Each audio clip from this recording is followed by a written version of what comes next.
So, you will hear the piece of legislation that typically addresses all agricultural issues, from farm subsidies to food safety to conservation, etc. You'll hear it referred to as the Farm Bill, right? It actually has a more formal legislative title, and it's reviewed every 4 to 5 years. So it's either passed, amended, reauthorized every 4 to 5 years. The most recent major changes were in the Agricultural Adjustment Act, sorry, that's from the New Deal. Sorry, the Agricultural Act of 2014, which most people, of course, will call the Farm Bill of 2014. That bill actually, that legislation expired on September 30th of this year. So Congress has been debating a new farm bill, which would be, of course, once it's passed, the Agricultural Act of 2018 or 2019, depending on if and when it's passed. But it's been mired down in legislative debate, and I think this is a really good example of how controversial and how big the Farm Bill is.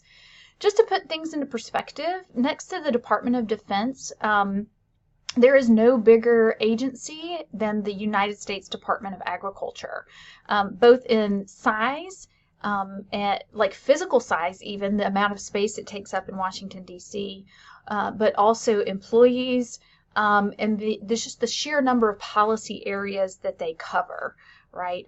Pretty significant. Homeland Security, because it's taken in a bunch of pieces from other agencies, it might be close to the same size, but certainly USDA handles a much larger volume of various policy issues, again, ranging everywhere from nutrition to health inspection to food safety to farm production to rural life, just a whole, and of course drugs, just a whole variety of policy issues. Because the Farm Bill covers so many issues, of course, there are going to be a lot of interest attached to it, a lot of advocacy groups as well as industrial groups. So a lot of lobbying, a lot of political conflict, especially because you have a large number of members of Congress, both on the House and the Senate side, from the middle of the country, right, or from farm-producing states. And that farm production is key to their state economies. In fact, in some states, it is their state economy. So, of course, you're going to have those members of Congress extremely protective over that Farm Bill and want to make sure that they get the best deal for their state and their constituents and their districts. You will be able to, you can see a list. So if you go to see who's on the agricultural committees in both the House and the Senate, you'll see that the people who get those committee assignments tend to be those farm state representatives, and they really compete to make sure they can get seats on that committee.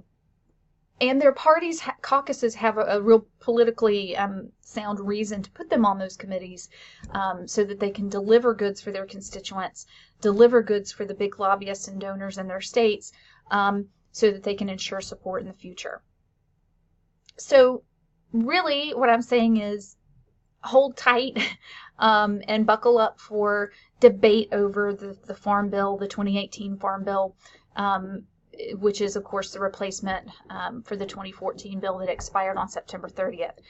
I think one of the best places to find information on this, on the Farm Bill in general and on agricultural issues in general, you can certainly go to USDA, and they do a pretty good job laying out the Farm Bill, but I think Farm Aid, which is an advocacy organization, puts it in much simpler and clearer terms. And so I'm just going to show you, this is the part of the Farm Aid website that talks about the Farm Bill, and it kind of explains Farm Bill 101, right? What is it? What's in it?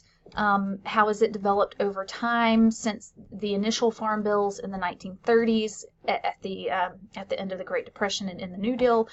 Updates on the 2018 bill, where it is in Congress, what action's been taken, and then you can take a little quiz and get a free Farm Aid t-shirt. So that's kind of fun. You may have heard from Farm Aid about Farm Aid, because the way that Farm Aid raises money is they have a big festival and concert, and typically Willie Nelson always plays Farm Aid, John Cougar Mellencamp, Dave Matthews, a lot of people who musicians who contribute their time to help raise money for Farm Aid. Neil Young here. So it's usually, if you've heard of Farm Aid, that's where you've heard of it. But their work is really lobbying and information on farm and agricultural and rural related issues. So they are an advocacy organization. So let's get down to the nitty-gritty then. What types of farm subsidies are we talking about? What do farm subsidies look like in the United States? For a long time, we had primarily two avenues for payments and subsidies to farmers. Direct payments, which are exactly what they sound like. They're paid at a set rate annually, regardless of weather conditions, crop production conditions.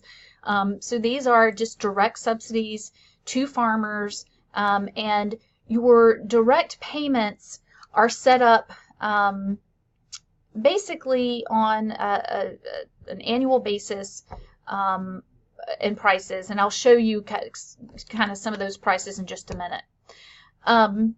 The second biggest approach to subsidies was always counter-cyclical payments.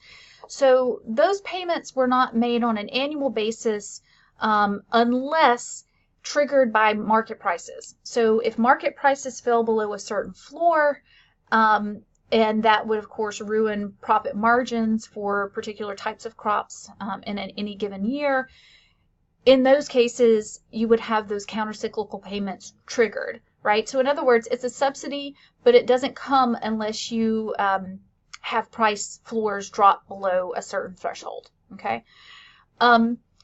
Both direct payments and counter-cyclical payments went away in the Farm Bill of 2014. So in that Agricultural Act of 2014, both direct payments and counter-cyclical payments were done away with, were canceled. Instead, what we have now are really three major approaches to farm subsidies, and these also existed all along. They were modified a little bit when direct payments and counter-cyclical payments went away. The first one is revenue assurance. And revenue assurance is kind of similar to your counter-cyclical payments in the sense that it ensures overall profitability for any given crop, okay? So when we talk about revenue assurance, what we're really talking about in some ways is like insurance, right? That we're going to make sure that regardless of what happens, that you're going to make a certain amount of profit. So in other words, it doesn't adjust the price floor, and it doesn't have a set rate. What it says is, we believe that given crop X, let's say it's soybeans, right? In an average year, your profitability from a certain number of acres or bushels of soybeans should be X number of dollars, right?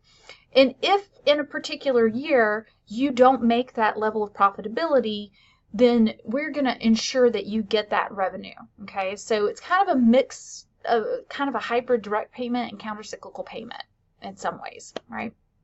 But it does ensure that overall profitability, so it's not just triggered by a fall of market prices, right? In other words, it tries to take into account production costs, okay? Not just the price of the good on the market, but also if a farmer can lower production costs in order to increase profitability, then they're not going to have that revenue assured, right? They might be able to get that extra revenue themselves through changes in production. The second type of farm subsidy that's still intact after the 2014 Farm Bill are marketing loans. So when we talk about marketing loans, you'll see in most literature and information about the Farm Bill a reference to loan deficiency payments, LDPs, and commodity certificates, right? So what this allows is it allows for farmers to hold on to their crop and not sell it immediately after it's harvested, right? So you think a farmer harvests a crop, they put it on the market immediately. The problem is that most harvesting happens at the same time because harvesting depends on weather and climate. So most people are going to harvest all at once. So if you have all of that product on the market, let's say all the corn product is on the market at the same time, you're going to have a glut of product. Prices are going to drop because supply is too much. We have too much supply. Prices are going to drop. Profit's going to go down for farmers. So what marketing loans allow is for a farmer to hold on to that crop and kind of sell it when it's most needed on the market. So it's almost like we are doing kind of graduated release or a gradual release of crop, so that it's timed out so that every farmer has the chance to make the profit projections and by avoiding those kind of gluts on the market, right? And so that means that if a farmer's going to wait to release that product until, say, a month after harvest, and they have no revenue in that month, right? Marketing loans allow them to get some money from the government so that they can stay afloat until they release that product to the market, right?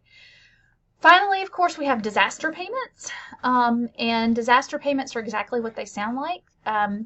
They are payments, direct payments to farmers who experience loss because of natural disasters. So, for example, we'll have a lot of disaster payments coming into South Carolina in 2018, 2019 because of the hurricane and the floods, right? Florida will have a ton because of Hurricane Michael.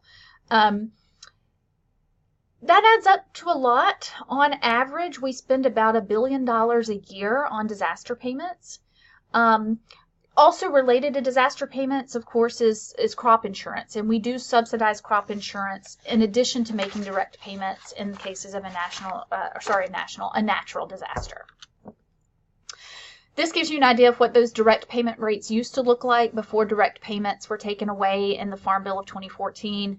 So you can see it's measured by the unit. So corn is sold by bushel.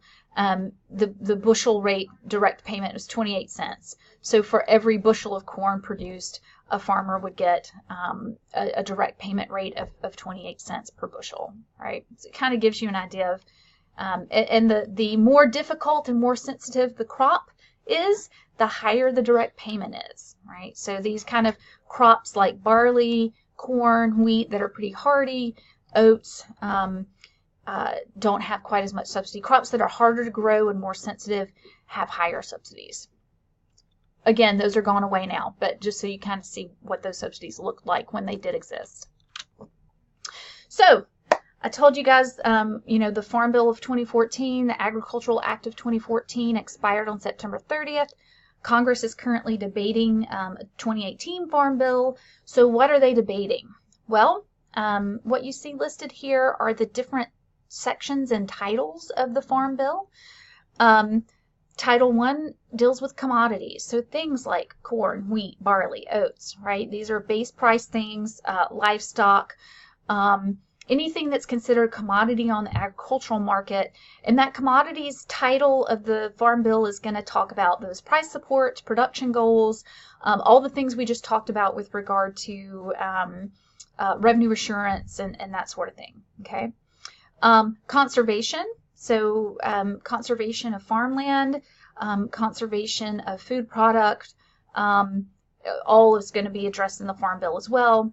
Trade, that's a big deal because we talked a little bit about imports and exports of food product and how that's affected by the current kind of trade war, and that is, of course, addressed in the Farm Bill as well.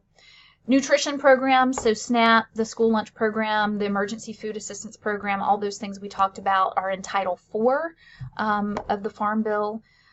Credit, so there's a whole section about those federal loan programs to get farmers started and to support them. There's a section on rural development, in particular focusing on the production or provision, rather, of public goods in rural areas like electricity, water, having access to credit, and then also business development, economic development in rural areas is covered in the Farm Bill as well. There's a section on research, so farm and food research, extension programs, particularly through land-grant colleges and universities. Forestry is a big deal in the current Farm Bill debate, very controversial, so forestry management and stripping on federal lands. Energy, if you're interested in environment and energy, the Farm Bill is for you because it talks a lot about on-farm renewable energy systems, biofuels, and how the food production industry and the farm industry also can work with energy production. There's a section on horticulture, so everything that's not a commodity basically is covered in that section. Fruits, vegetables, nuts, and nursery crops. There's a section just for crop insurance, and that's a whole separate section of the bill. And then there's also a bill on social considerations, like encouraging